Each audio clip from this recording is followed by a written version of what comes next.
Non, non, c'est pas qu'ils sont paresseux, pas dans ce sens-là. En fait, ça me fait penser à une entrepreneuse, Patricia. Patricia, c'est une consultante et une formatrice en ressources humaines, en management. Et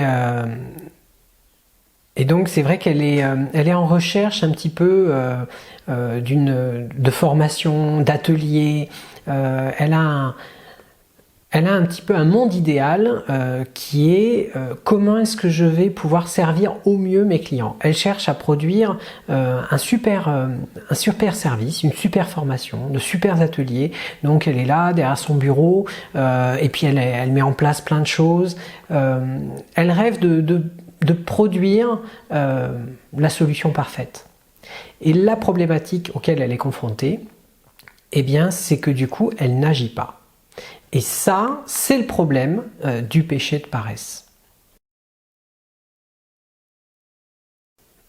Alors, derrière ce péché, il y a ce qu'on appelle des peurs. Il y a de multiples peurs. D'abord, il y a la peur de se tromper, c'est-à-dire la peur de causer du tort aux autres et à soi-même, bien sûr.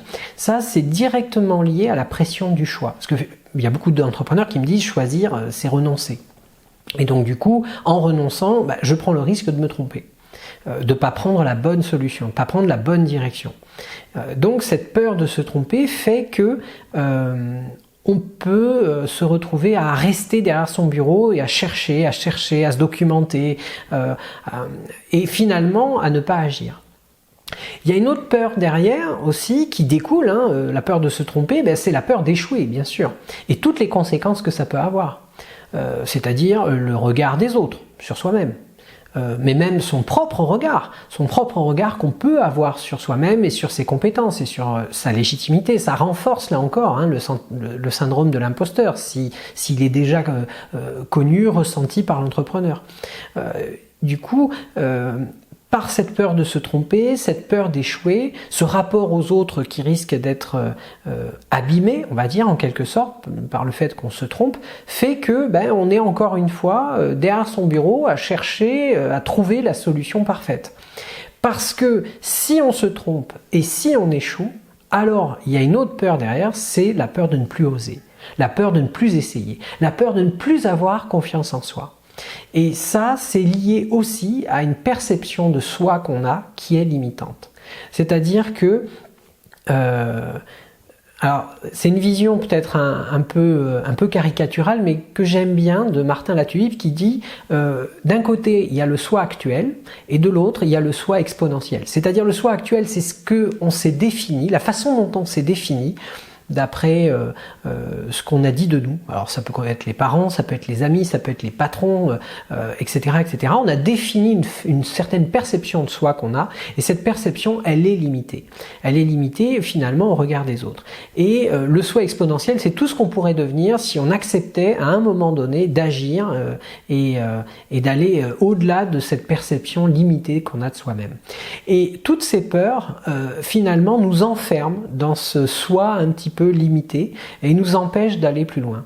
Donc c'est comprendre que la paresse finalement c'est pas simplement le fait de ne pas agir, mais c'est plutôt l'incapacité à agir, et ça change tout. Oui, c'est ça, exactement. C'est beaucoup plus rassurant de ne pas tenter. Finalement, Patricia, en fait, elle n'a pas la sensation d'être paresseuse. Non, parce qu'elle réfléchit beaucoup. Elle monte des projets, elle essaye de construire des choses, des solutions, elle pèse le pour, le contre, elle se documente, etc. Elle n'a pas le sentiment qu'elle est paresseuse. Sauf que la problématique, c'est qu'elle n'agit pas. Elle est coincée dans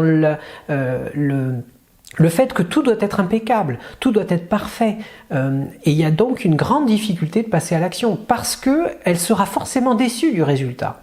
Elle est en train tellement d'imaginer ce que pourrait être la solution parfaite, qu'elle s'interdit d'essayer quelque chose parce qu'elle a peur d'être déçue.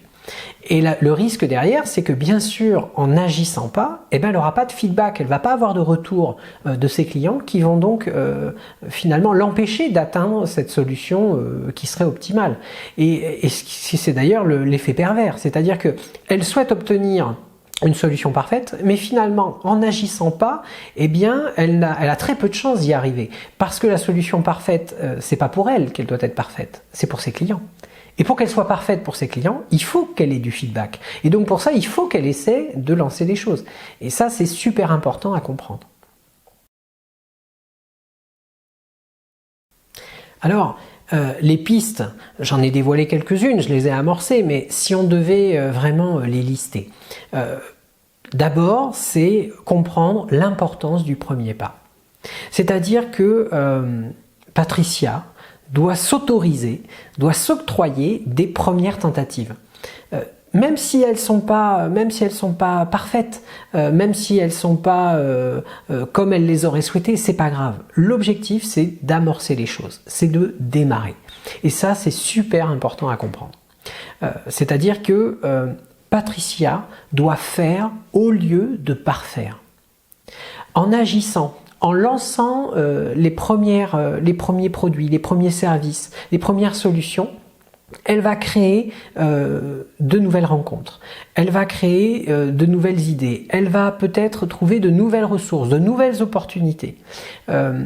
Parce que justement, en se confrontant aux autres, que ce soit les clients, mais que ce soit également des partenaires, que ce soit également des fournisseurs, que ce soit également d'autres entrepreneurs, elle va découvrir plein de nouvelles choses qui vont nourrir la solution qu'elle peut créer.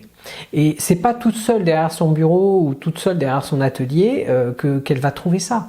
C'est justement en allant se confronter aux autres. Et ça, c'est super important aussi à comprendre. Donc d'un côté, il y a le fait d'agir, et de l'autre, il y a aussi le fait d'aller à la rencontre des autres pour obtenir ce feedback, ce retour.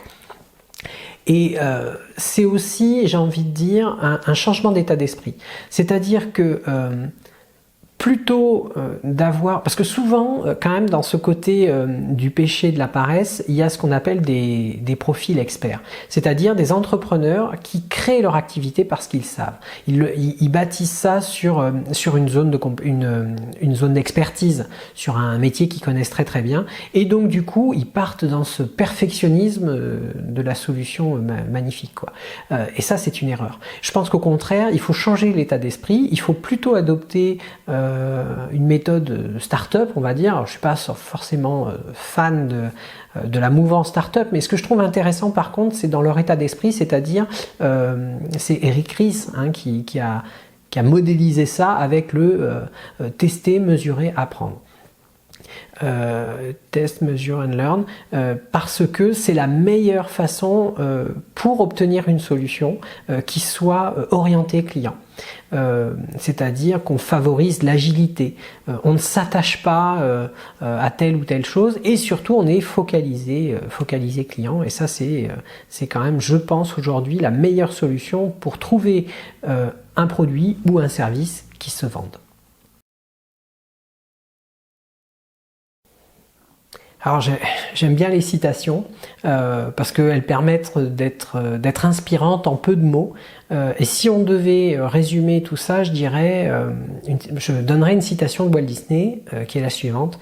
La différence entre un rêve et un projet, c'est une date, tout simplement.